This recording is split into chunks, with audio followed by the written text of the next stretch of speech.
Most people think cemeteries are places for the dead, quiet, still forgotten. But that belief comes from visiting them during the day. Sunlight lies because at night, some graveyards don't sleep, they listen. Today we're going to talk about a place that isn't on any maps, isn't in any ghost tour guides, and is a place the locals will never ever mention to an outsider. Welcome to the story of Ravenbrook Cemetery. Ravenbrook sits just outside a small town in the American Midwest. It's not famous, not historic, not even particularly old. It has no Wikipedia page, no local legends that have leaked onto the internet. Locals don't talk about it, not because they don't know it exists, but because everyone agrees on one unspoken rule. You do not go there after dark. The cemetery is surrounded by a dense ring of ancient oak trees. Their branches so thick they choke out the moonlight, creating a pocket of unnatural darkness. During the day, it looks completely ordinary. Neatly arranged headstones, some weathered and cracked, others more modern. A set of rusting iron gates stands at the entrance, permanently ajar. But at night, something in Ravenbrook feels deeply, fundamentally wrong. The air grows heavy, pressing down on you. Sound travels strangely, either muffled or unnervingly sharp, and the ground feels soft, too soft under your feet, almost as if the earth itself is breathing. In the summer of 2020, the town council finally hired a new groundskeeper for Ravenbrook. His name was Ethan Miller, early 30s, recently divorced, no kids, and more importantly, no local connections. He took the job because no one else would. The pay was decent, and it came with a small, rundown cottage on the edge of the property. The hours were odd, general maintenance during the day, and security rounds at night. Ethan didn't believe in ghosts. He didn't believe in bad energy or local superstitions. He believed in paychecks and a quiet life. For him, a graveyard was just a piece of land with some morbid decorations. The first few nights were completely uneventful. He'd walk the perimeter, flashlight beam cutting through the dark, listening to the wind rustling through the oaks and the occasional hoot of an owl. It was peaceful, almost boring. He was starting to think the locals were just overly dramatic. But on his fourth night, something changed. It was exactly 2:11 a.m. Ethan was walking the path that looped around the oldest section of the cemetery, where the headstones were tilted and worn smooth by time. That's when he heard it. Footsteps, not the crunch of leaves or the snap of a twig. These were the distinct, measured sounds of heavy boots walking on damp soil.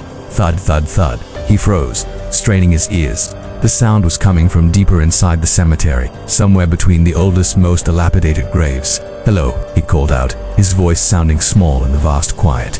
"Cemeteries closed." The footsteps stopped instantly. Absolute silence returned. Ethan waited a full minute, heart thumping against his ribs. Nothing. He let out a shaky breath and laughed it off. Probably a big raccoon, or maybe a drunk teenager trying to be edgy. He shook his head and continued his round, determined to finish up and get back to his cottage. He walked another 50 feet. Then his flashlight beam caught something that made his blood run cold. One of the graves was open. It wasn't vandalized, not dug up in a messy, chaotic way. It was a perfectly rectangular hole in the ground, as if the earth had simply been lifted away. The dirt piled neatly beside it looked freshly disturbed, but there were no shovel marks, no footprints, no tools, nothing to explain it. His light trembled as he aimed it into the hole. The top of a simple pine coffin was visible, caked in mud, and the lid was scratched deeply from the inside. The smell hit him next. It wasn't the smell of rot or decay he would have expected. It was the smell of breath. Warm, wet, human breath, misting in the cold night air. Ethan took a reflexive step back, his mind screaming at him to run, and then he heard the voice. It was low, dry, and raspy, and it came from right behind his ear. "Don't stand there." He spun around so fast he nearly fell, his flashlight beam slicing wildly through the darkness. There was no one there, just a row of silent, sleeping headstones. The grave directly behind him was sealed, the grass around it undisturbed, but the voice continued, this time seeming to come from the very ground beneath his feet. "They don't like it when you block the air." Ethan didn't wait to hear more.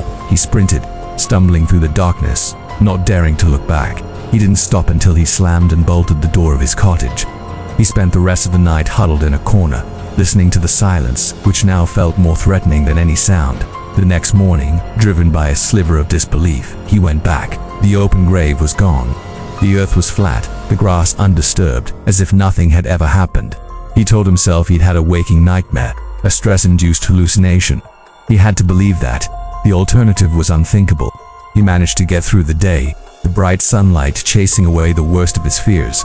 But as dusk began to settle, the dread returned, coiling in his stomach. That night he took a different route, avoiding the old section entirely. He armed himself with a bigger flashlight and a heavy iron tire iron from his truck, just in case. The night was quiet, too quiet. At around 1 a.m. he was near the cemetery's western edge when he heard a new sound, crying, a soft, mournful weeping like a child who had lost their mother. It was coming from a small, isolated plot dedicated to children who had passed away a century ago.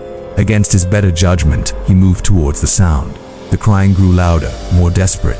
He rounded a large marble angel and saw it. A small figure was huddled over a tiny headstone marked Lily, aged 6. It looked like a young girl in a simple white dress, her shoulders shaking with sobs. "Hey," Ethan said softly, not wanting to scare her. "Are you lost? You shouldn't be here." The girl didn't look up, she just kept crying. "My dolly," she whispered, her voice impossibly sad. "I dropped my dolly."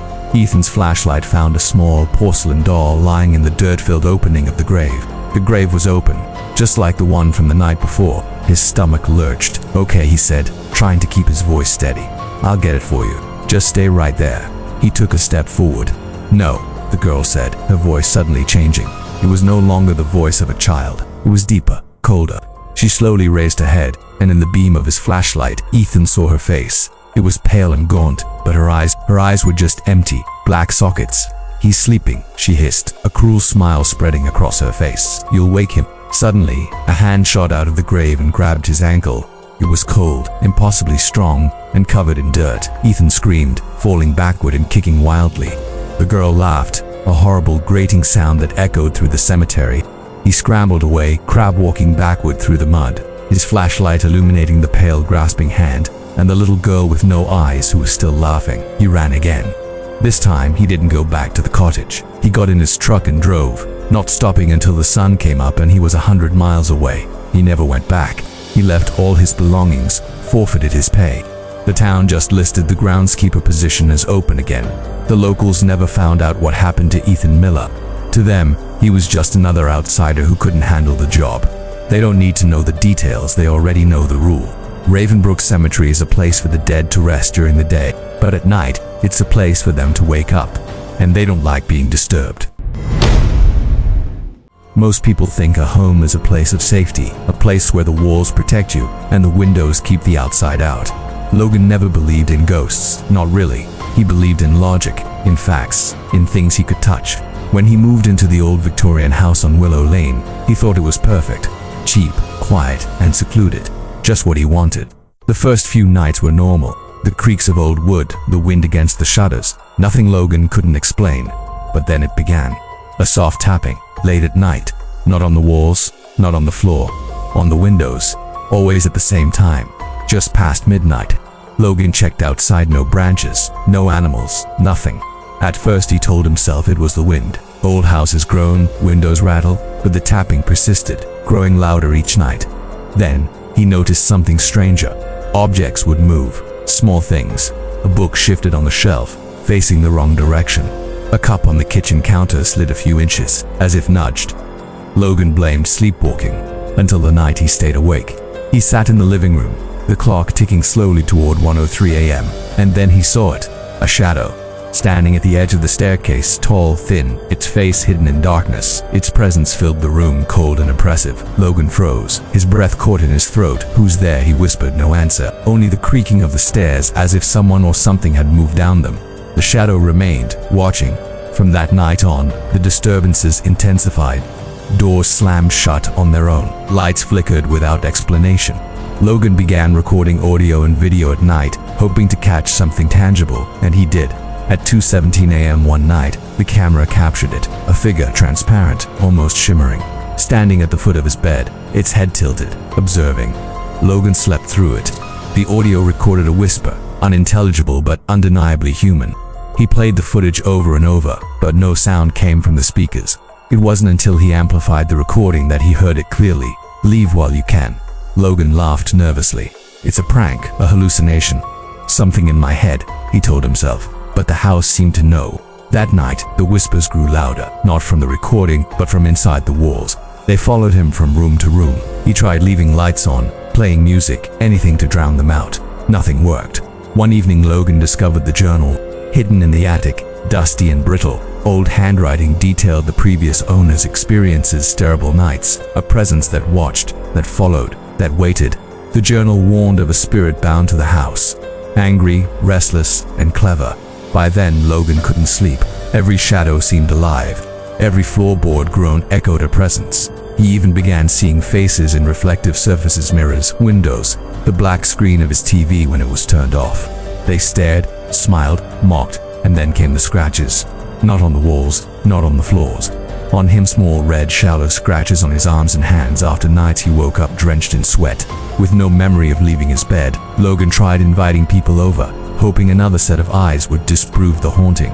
Friends came, they laughed at the strange noises, but they left early, unsettled. And by the next morning, Logan's home office, which had been spotless, was a mess. Papers scattered, drawers open, photographs torn. Nothing else was missing. One night, desperate, Logan placed his camera in the hallway, facing the staircase. He wanted proof.